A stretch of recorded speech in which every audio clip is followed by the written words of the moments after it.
Suara tamparan itu masih panas di pipiku, bukan dari musuh, tapi dari istriku sendiri. Bayangkan, aku memergoki sekantor bertaruh uang 5 juta hanya untuk menidurinya. Darahku mendidih. Aku hajar bos kurang ajar itu demi membela kehormatannya. Tapi apa balasan istriku? Dia malah menamparku di depan umum dan berteriak, "Kita cerai. Kamu bikin malu." Simak kisahnya. Niat Bayu hari itu sebenarnya sederhana, ia hanya ingin memberikan kejutan makan siang untuk Rina, istri tercintanya yang belakangan ini sering mengeluh lelah karena lembur. Dengan kotak bekal berisi masakan kesukaan Rina di tangan dan senyum yang merekah, Bayu melangkah masuk ke koridor kantor firma hukum elit tempat istrinya bekerja. Namun, langkah kakinya terhenti mendadak tepat di depan pintu pantry yang sedikit terbuka. Gelak tawa riuh segerombolan pria terdengar dari dalam, dan nama istrinya disebut-sebut dengan nada yang tidak pantas. "Gimana, bos? Si Rina yang sok alim itu udah lulu belum?" tanya suara cempreng yang asing di telinga Bayu. "Tenang saja," sahut suara berat yang Bayu kenali sebagai Doni, manajer sekaligus atasan langsung Rina. "Tinggal tunggu waktu. Kalian siapin aja uang taruhan 5 jutanya. Lagian suaminya itu cuma karyawan swasta gajinya pas-pasan, mana bisa dia kasih gaya hidup mewah. Sekali gue ajak shopping tas branded, pasti dia langsung check-in sama gue." Darah Bayu mendidih seketika hingga ke ubun-ubun. Wajahnya panas, dan tanpa sadar kotak bekal di tangannya terlepas, jatuh berantakan di lantai. Akal sehatnya hilang. Tanpa pikir panjang, Bayu menendang pintu pantry hingga terbuka lebar, mengejutkan Doni dan 3 rekan prianya yang sedang asyik merokok. Sebelum Doni sempat berdiri, kepalan tangan Bayu sudah mendarat telak di rahangnya. "Bajingan! Istriku bukan pelacur!" teriak Bayu membabi buta. Suasana kantor yang tenang seketika pecah menjadi kekacauan. Meja terguling, gelas pecah, dan Doni tersungkur dengan bibir pecah. Saat Bayu hendak melayangkan pukulan kedua, sebuah teriakan melengking menghentikannya. "Hentikan! Apa-apaan kamu, Bayu?" Rina berlari membelah kerumunan karyawan yang menonton. Bayu menoleh dengan napas memburu, menatap istrinya dengan tatapan nanar, berharap Rina mengerti bahwa ia sedang membela kehormatan mereka. "Rina, dengar. Bajingan ini menjadikanmu bahan taruhan. Mereka merendahkanmu di belakang kita." Plak! Sebuah tamparan panas dan keras mendarat di pipi kiri Bayu. Ruangan itu mendadak hening, senyap seperti kuburan. Bayu terpaku, tangannya memegang pipi yang perih, matanya menatap tak percaya. Bukan Doni yang memukulnya, melainkan Rina. Istri yang ia bela mati-matian justru menatapnya dengan pandangan penuh jijik dan kebencian. "Kamu tuh benar-benar kampungan, ya?" bentak Rina dengan suara bergetar menahan amarah. Telunjuknya menuding tepat ke wajah Bayu. "Kamu bikin malu aku di kantor. Itu cuma candaan laki-laki, Bayu. Kamu nggak ngerti culture di sini karena otak kamu sempit. Lihat apa yang kamu lakukan ke Pak Doni." "Candaan?" Suara Bayu tercekat, hatinya hancur berkeping-keping mendengar pembelaan istrinya. "Mereka bertaruh kapan bisa menidurimu, Rin. Dan kamu bilang itu candaan?" "Cukup," potong Rina dingin, ia sama sekali tidak peduli dengan rasa sakit di mata suaminya. Ia justru sibuk membantu Doni berdiri. "Aku muak punya suami emosian dan bikin malu kayak kamu. Keluar dari sini sekarang juga. Pulang dan bereskan barang-barangmu. Kita selesaikan ini di pengadilan agama. Aku mau cerai." Kalimat menyakitkan itu masih berdenging keras di telinga Bayu, bahkan saat ia diseret paksa oleh 2 satpam gedung keluar dari lobi kantor layaknya seorang kriminal. Tatapan merendahkan dari resepsionis dan bisik-bisik orang yang berlalu lalang menusuk punggungnya, namun rasa sakit fisik di wajahnya tak sebanding dengan hancurnya hati melihat wanita yang ia cintai lebih memilih membela bos hidung belang itu. Bayu pulang dengan sisa tenaga, berharap ini hanya mimpi buruk dan Rina akan pulang nanti malam untuk meminta maaf. Namun, harapan itu pupus saat pintu rumah terbuka kasar pukul 9 malam. Rina masuk tanpa menyapa, langkah kakinya tegas menuju kamar tidur. Tidak ada air mata penyesalan di wajahnya, hanya gurat kekesalan yang mendalam. Ia menarik koper besar dari atas lemari dan melemparkannya ke hadapan Bayu yang duduk terpaku di tepi ranjang. "Kemas barang-barangmu. Malam ini juga kamu angkat kaki, perintah Rina dingin tanpa menatap mata suaminya. Bayu menatap koper itu, lalu menatap Rina dengan pandangan tak percaya. Rin, aku suamimu. Aku tadi membelamu karena harga dirimu diinjak-injak oleh Doni. Kenapa malah aku yang kamu usir? Rina tertawa sinis, tawa yang terdengar asing dan menakutkan. Ia bersedekap dada, menatap Bayu dari ujung kaki hingga kepala dengan tatapan meremehkan. Membela? Kamu itu naif atau bodoh, Bayu? Kamu pikir aku tidak tahu soal taruhan itu? Aku tahu. Semua orang di kantor tahu. Jantung Bayu seakan berhenti berdetak. Kamu tahu? Dan kamu membiarkannya? Itu cara mereka bersenang-senang, dan itu caraku mendekati pusat kekuasaan di kantor. Asal kamu tahu, Doni menjanjikan posisi manajer bulan depan kalau aku bisa bersikap manis. Itu yang namanya strategi karir, sesuatu yang gak akan pernah dipahami oleh otak kerdilmu yang cuma puas dengan gaji UMR. Rina membentak, meluapkan segala unek-uneknya tentang kondisi ekonomi mereka yang selama ini ia pendam. Bayu bangkit perlahan, tangannya terkepal menahan gemetar. Ternyata istrinya bukan korban, melainkan pemain sukarela dalam permainan menjijikkan itu. Wanita saleha yang ia nikahi 5 tahun lalu telah mati, digantikan oleh monster yang gila jabatan. Cepat pergi sebelum aku panggil warga, ancam Rina sambil menunjuk pintu keluar. Saat Bayu menyeret koper dengan langkah berat melewati ambang pintu, Rina melontarkan kalimat terakhir yang meruntuhkan sisa-sisa pertahanan Bayu. Lagi pula, selamat ya. Berkat keributan tadi, Doni jadi merasa bersalah dan kasihan padaku. Dia resmi memenangkan taruhannya. Mulai malam ini, Doni yang akan menjamin hidupku, bukan kamu lagi. Suara pintu rumah yang dibanting Rina seolah menjadi penutup peti mati bagi kehidupan lama Bayu. Di luar pagar, gerimis mulai turun, menyamarkan air mata yang akhirnya tumpah membasahi pipi. Dengan sisa harga diri yang terserahkan, Bayu menyalakan motor tuanya, meninggalkan rumah yang cicilannya ia bayar dengan keringat dan darah, namun kini dikuasai oleh wanita yang telah membuangnya seperti sampah. Malam itu, Bayu terdampar di sebuah kamar kos sempit berukuran 3x3 meter di pinggiran kota. Bau apek dan cat dinding yang mengelupas menjadi teman barunya, menggantikan kenyamanan kasur empuk yang kini mungkin sedang dinikmati Rina. Hari-hari berikutnya terasa seperti neraka.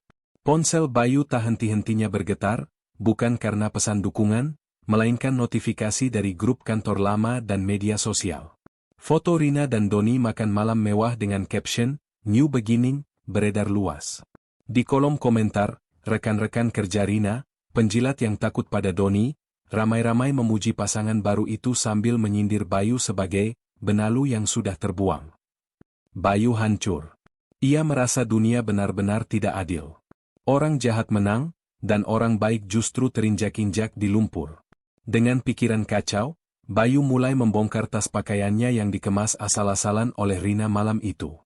Ia melempar baju-bajunya ke lantai dengan frustrasi, mencari sisa rokok atau apapun yang bisa menenangkan sarafnya. Tiba-tiba, sebuah benda kecil berwarna perak terjatuh dari saku samping tas laptop tuanya. Sebuah flash disk. Bayu mengernyit. Ia ingat flash disk itu milik Rina yang pernah istrinya pinjamkan padanya bulan lalu untuk memindahkan film, dan rupanya lupa diminta kembali. Tanpa ekspektasi apa-apa, sekadar ingin menghapus memori tentang istrinya, Bayu menancapkan benda itu ke laptopnya. Namun, saat layar menyala dan menampilkan deretan folder, mata Bayu terbelalak. Tidak ada film di sana. Yang ada adalah folder-folder tersembunyi dengan nama-nama samaran aneh seperti dana taktis, setoran bos, dan proyek fiktif. Jantung Bayu berdegup kencang. Tangannya gemetar saat membuka salah satu file Excel. Angka-angka miliaran rupiah terpampang jelas, lengkap dengan aliran dana ilegal yang ditandatangani oleh Doni dan divalidasi oleh Rina. Di tengah kehancurannya, Bayu menyeringai dingin. Tuhan ternyata belum tidur. Ini bukan sekadar data kerja, ini adalah nyawa mereka yang kini berada di genggamannya. Mata Bayu tak berkedip sedikit pun menatap layar laptop yang menjadi satu-satunya sumber cahaya di kamar kos gelap itu. Jari-jarinya yang gemetar kini berubah lincah menelusuri folder demi folder, membongkar bangkai busuk yang selama ini tersimpan rapi di balik citra wanita karir istrinya. Ternyata, penghinaan di kantor itu hanyalah puncak gunung es. Dokumen-dokumen digital di hadapannya membuktikan fakta yang mengerikan. Rina bukan sekadar korban ambisi, tapi ia adalah otak pendamping dalam skema pencucian uang yang dilakukan Doni. Setiap aliran dana haram proyek fiktif mengalir deras ke rekening khusus atas nama Rina, rekening yang keberadaannya tidak pernah Bayu ketahui. Tas-tas mewah yang dulu Rina akui sebagai barang KW super atau kado teman, ternyata dibeli dengan uang haram hasil merampok perusahaan. Namun, penemuan yang benar-benar mengubah segalanya ada di sebuah folder tersembunyi bernama jaminan. Dengan napas tertahan, Bayu membuka satu-satunya file video di dalamnya. Itu adalah rekaman CCTV internal ruangan Doni yang sepertinya sengaja disimpan Doni sebagai kartu as jika suatu saat Rina berkhianat. Di layar, terlihat Rina sedang duduk santai di meja kerja Doni, tertawa lepas sambil memegang gelas minuman. Audio rekaman itu terdengar jernih, menusuk telinga dan hati Bayu lebih tajam dari sembilu. Tenang saja, Mas Doni, suara manja Rina terdengar menggema dari speaker laptop. Si Bayu itu bodoh dan terlalu naif. Dia nggak akan pernah curiga kalau aku sering, lembur, buat nemenin kamu di hotel. Asal jatah bulananku lancar dan kamu janjiin promosi itu, dia mau ngomong apa juga aku nggak peduli. Dia itu cuma benalu di hidupku. Dalam video itu, Doni terbahak puas sambil mengelus rambut Rina. Bagus. Pastikan dia tetap bodoh sampai kita selesai kuras proyek tahun ini. Kalau sudah nggak berguna, tinggal kita buang dia kayak sampah. Bayu menutup laptopnya perlahan. Bunyi, klik, saat layar tertutup terdengar nyaring di keheningan malam. Anehnya, tidak ada lagi air mata yang menetes. Rasa sesak yang menghimpit dadanya sejak kemarin mendadak lenyap, digantikan oleh kekosongan yang dingin dan menakutkan. Bayu menatap pantulan wajahnya di cermin lemari yang retak. Pria cengeng yang menangis di bawah hujan kemarin sudah mati, terbunuh oleh kalimat istrinya sendiri. Kini yang tersisa hanyalah seorang pria yang memegang hulu ledak nuklir di tangannya, siap menekan tombol pemicu untuk menghancurkan mereka yang telah menginjak kepalanya. Pagi itu, Bayu melangkah masuk ke gedung pengadilan agama dengan kemeja yang sengaja tidak disetrika rapi dan wajah lesu yang dibuat-buat. Seminggu telah berlalu sejak penemuan bukti itu, dan Bayu tahu persis peran apa yang harus ia mainkan hari ini, suami yang kalah dan putus asa. Di ruang tunggu, Rina sudah duduk menyilang kaki dengan anggun, didampingi seorang pengacara mahal yang jelas disewa menggunakan uang Doni. Wajah Rina tampak bersinar, tanpa sedikit pun guratan kesedihan, seolah perceraian ini adalah tiket lotre yang baru saja ia menangkan. Di dalam ruang mediasi, drama sesungguhnya dimulai. Di hadapan hakim mediator, Rina menangis tersedu-sedu, air mata buaya yang sangat meyakinkan. Saya sudah tidak kuat, Pak Hakim, isaknya sambil menyeka ujung mata dengan tisu. Dia kasar. Minggu lalu dia mengamuk di kantor saya, memukul atasan saya, dan mempermalukan saya di depan umum. Saya takut pulang ke rumah. Mental saya terganggu. Hakim menatap Bayu dengan pandangan menyelidik. Benar begitu, Saudara Bayu? Ada pembelaan? Bayu menunduk dalam, menyembunyikan seringai dingin di bibirnya. Ia tidak membantah. Ia membiarkan Rina merasa di atas angin. Saya minta maaf, Pak. Saya memang emosi waktu itu. Saya pasrah dengan keputusan istri saya, jawab Bayu pelan. Suaranya terdengar parau dan lemah. Rina tampak terkejut sesaat melihat kepasrahan Bayu yang begitu mudah, namun senyum kemenangan segera merekah di bibirnya. Rina mengira mental Bayu sudah hancur total. Sidang mediasi gagal total, sesuai rencana Rina. Saat mereka berjalan keluar menuju parkiran, sebuah mobil mewah hitam mengkilap berhenti tepat di depan lobi. Kaca jendela turun, menampilkan wajah Doni yang menyeringai lebar. Pria itu sengaja datang menjemput Rina untuk memamerkan kemenangannya. Gimana, bro? Udah sadar posisi? Ejek Doni sambil menepuk setir mobil. Makanya, kalau miskin jangan banyak tingkah. Istrimu butuh laki-laki mapan, bukan beban. Rina tertawa kecil sambil masuk ke mobil Doni, menatap Bayu seperti melihat pengemis. Namun, sebelum pintu mobil tertutup, Bayu melangkah mendekat. Ia menatap mata Doni lekat-lekat, tatapan matanya berubah drastis. Dari yang tadinya lesu menjadi tajam dan mematikan, membuat tawa Doni tercekat di tenggorokan. Tertawalah sepuasnya hari ini, Don, bisik Bayu pelan namun menusuk, karena mulai besok, kalian berdua akan berharap tidak pernah dilahirkan. Mobil itu melaju pergi meninggalkan debu, membawa pasangan yang sedang mabuk kemenangan semu, tanpa sadar bahwa mereka baru saja membangunkan singa yang sedang tidur. Malam itu, di sebuah bilik warnet yang pengap dan penuh asap rokok, Bayu memulai eksekusinya. Ia tidak menggunakan laptop pribadinya demi keamanan, melainkan sebuah komputer umum dengan akun anonim bernama Keadilan Tak Bersuara. Dengan tatapan dingin, ia melampirkan beberapa file kunci dari flash disk Rina, bukti transfer rutin ke rekening pribadi Rina dan foto-foto mesra mereka di ruang kerja. Tujuan pengiriman surel itu spesifik. Sarah, istri sah Doni yang dikenal sebagai anak pemilik saham mayoritas perusahaan, dan seluruh jajaran direksi. Tanpa keraguan sedikit pun, Bayu menekan tombol kirim. Sementara itu, di sebuah restoran steak mewah di pusat kota, Rina dan Doni sedang bersulang dengan gelas wine mahal. Mereka tertawa lepas, merayakan kemenangan atas Bayu dan rencana masa depan mereka yang tampak gemilang. Kamu hebat, sayang. Si Bayu itu benar-benar tidak berkutik, puji Rina sambil memotong daging steaknya. Namun, tawa mereka terhenti seketika saat ponsel Doni di atas meja bergetar panjang dan tak henti-henti. Notifikasi pesan masuk bertubi-tubi. Doni meraih ponselnya dengan santai, namun detik berikutnya, wajah merah padam karena alkohol itu berubah pucat pasi, seputih kertas. Gelas wine di tangannya nyaris terlepas. Ada apa, Mas? Tanya Rina bingung melihat perubahan drastis itu. Doni tidak menjawab. Matanya nanar menatap layar ponsel yang menampilkan pesan WhatsApp dari istrinya, Sarah. Pesan itu singkat namun mematikan. Sebuah tangkapan layar bukti transfer ke rekening Rina dengan tulisan kapital, pulang sekarang atau aku bakar kantormu. Doni mendongak, menatap Rina bukan lagi dengan tatapan penuh nafsu, melainkan kecurigaan yang tajam. Kamu cerita ke siapa soal rekening itu? Desis Doni dengan suara tertahan namun menakutkan. Hah? Maksud kamu? Aku nggak cerita ke siapa-siapa. Rina menyangkal panik. Jangan bohong. Data ini cuma ada di laptopmu dan laptopku.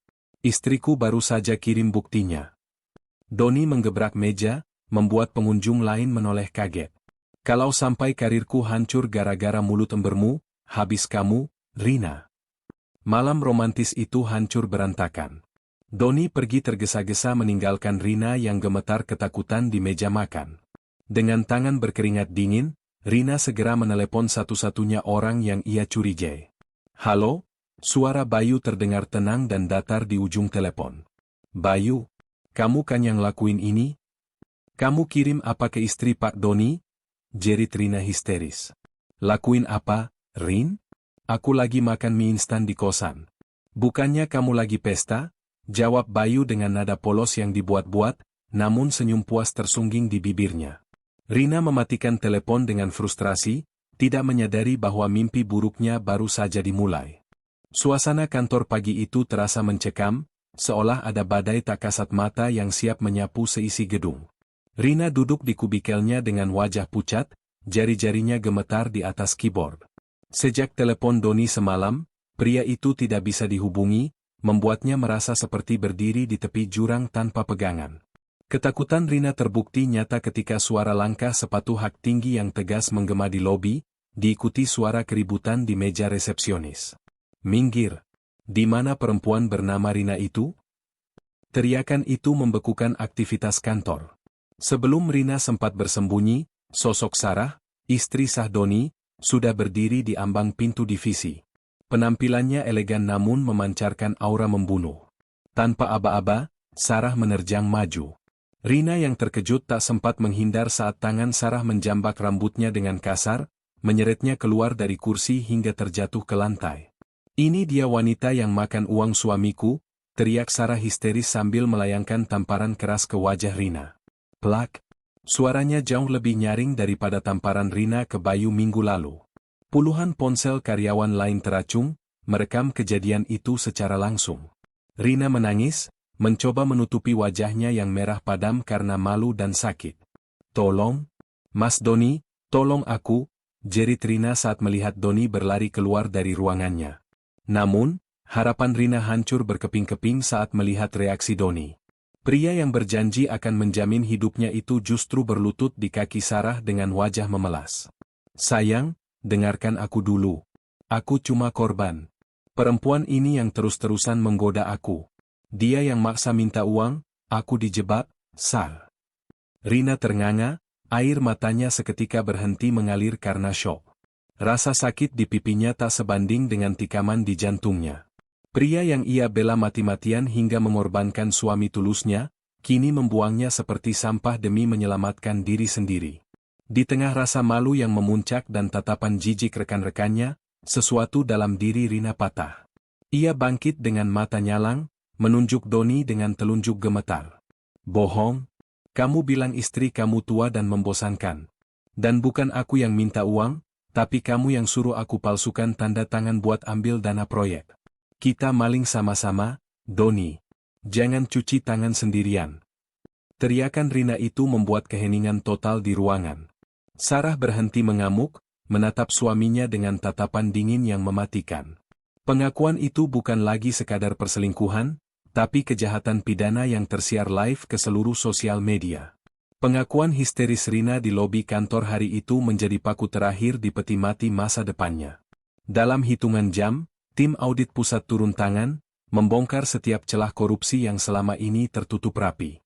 Hasilnya mutlak, Rina dan Doni terbukti menggelapkan dana miliaran rupiah. Tidak ada lagi hormat, tidak ada lagi senyum manis resepsionis. Keduanya diseret keluar gedung oleh keamanan dengan tangan terborgol, disaksikan oleh ratusan pasang mata yang menatap jijik. Surat pemecatan tidak hormat dilayangkan detik itu juga, disertai tuntutan ganti rugi yang nilainya mustahil mereka bayar seumur hidup. Namun, neraka Rina belum selesai. Ia berpikir Doni akan berjuang bersamanya, namun ia salah besar. Di kantor polisi, Doni yang pengecut melepaskan topengnya. Ia menimpakan semua kesalahan teknis pada Rina, mengklaim dirinya dimanipulasi oleh Rina yang gila uang. Istri sah Doni, Sarah, bertindak lebih kejam lagi. Dengan kuasa hukum keluarga besarnya, Sarah menyita semua aset yang pernah Doni berikan pada Rina, mobil cicilan, perhiasan, bahkan apartemen sewaan tempat Rina tinggal ditarik kembali kuncinya sore itu juga. Rina berdiri di pinggir jalan raya yang bising, memegang satu tas plastik hitam berisi baju-baju kerjanya yang kini tak berharga. Hujan mulai turun, seolah alam pun menertawakan nasibnya. Ia mencoba menghubungi nomor Doni, berharap ada sisa belas kasih, namun operator menjawab nomor itu sudah tidak aktif. Doni kabur, menghilang di telan bumi untuk menghindari penagih utang, meninggalkan Rina sendirian menanggung beban hukum dan sosial. Malam itu, Rina tidak punya tempat pulang. Rumah orang tuanya sudah ia jual bulan lalu demi menutupi gaya hidup mewahnya bersama Doni, sebuah fakta yang ia sembunyikan dari Bayu. Perutnya perih menahan lapar, dompetnya kosong karena semua rekeningnya telah dibekukan bank atas permintaan perusahaan. Rina merosot duduk di emperan toko yang sudah tutup, memeluk lututnya yang gemetar kedinginan. Bayangan wajah Bayu yang tulus, masakan hangat suaminya, dan rumah sederhana yang dulu ia hina, kini berputar di kepalanya seperti film horor yang menyiksa. Ia telah menukar berlian dengan batu kerikil, dan kini batu itu menghimpitnya hingga remuk. Dengan sisa uang receh di saku, Rina menaiki angkutan umum menuju alamat kos Bayu yang tertera di berkas gugatan cerai. Penampilannya kacau balau, make-up luntur, mata bengkak, dan baju yang kusut. Rina berdiri gemetar di depan pintu kayu lapuk bernomor 04 itu, hatinya dipenuhi ketakutan sekaligus harapan naif bahwa Bayu, suami yang dulu begitu memujanya, pasti akan luluh melihat kondisinya. Toh. Pintu terbuka. Bayu berdiri di sana, mengenakan kaos oblong sederhana. Wajahnya tampak lebih segar dan tenang, kontras dengan wajah Rina yang hancur lebur. Melihat Bayu, tangis Rina pecah seketika. Tanpa permisi, ia menjatuhkan dirinya, bersujud memeluk kaki Bayu di lantai semen yang dingin. Mas Bayu, tolong aku. Isak Rina histeris. Maafin aku, Mas. Aku bodoh. Aku hilaf. Ternyata Doni iblis, Mas. Dia nipu aku. Cuma kamu yang tulus sayang sama aku. Aku mau pulang, Mas. Kita batalkan perceraian ini ya? Aku janji bakal jadi istri yang baik lagi. Bayu tidak bergerak. Ia tidak menarik kakinya, tapi juga tidak membungkuk untuk membantu Rina berdiri. Ia hanya menatap wanita yang menangis di kakinya itu dengan tatapan kosong, seolah sedang melihat orang asing. Pulang? Tanya Bayu datar, suaranya dingin menusuk tulang. Rumah mana yang kamu maksud, Rin? Rumah yang kamu usir pemiliknya? Atau rumah tangga yang kamu jual demi jabatan? Rina mendongak, matanya membelalak mencari sisa cinta di mata suaminya, namun nihil. Mas, jangan gitu. Aku korban, Mas. Aku dipaksa keadaan. Bayu tersenyum miring, senyum yang penuh rasa sakit. Korban tidak akan menampar suaminya di depan umum, Rin. Korban tidak akan bilang, suamiku miskin, sambil tertawa di pelukan laki-laki lain. Aku sudah lihat videonya. Aku dengar semua hinaanmu. Bayu kemudian merogoh saku celananya dan mengeluarkan sebuah amplop coklat tebal. Ia melemparnya pelan ke hadapan Rina. Lagi pula, kamu datang di waktu yang tepat. Itu akta cerai yang baru saja diantar pengacara siang tadi. Resmi. Palu sudah diketuk secara verstek karena kamu tidak pernah datang sidang. Rina mematung, tangannya gemetar meraih amplop itu. Dunia di sekelilingnya serasa runtuh untuk kedua kalinya. Mulai detik ini, berhentilah memanggilku, Mas, ucap Bayu sambil memegang gagang pintu, bersiap menutup akses Rina ke hidupnya selamanya. Kita bukan siapa-siapa lagi. Pergilah. Pintu kayu itu tertutup rapat dengan bunyi, klik, yang terdengar seperti vonis mati bagi Rina.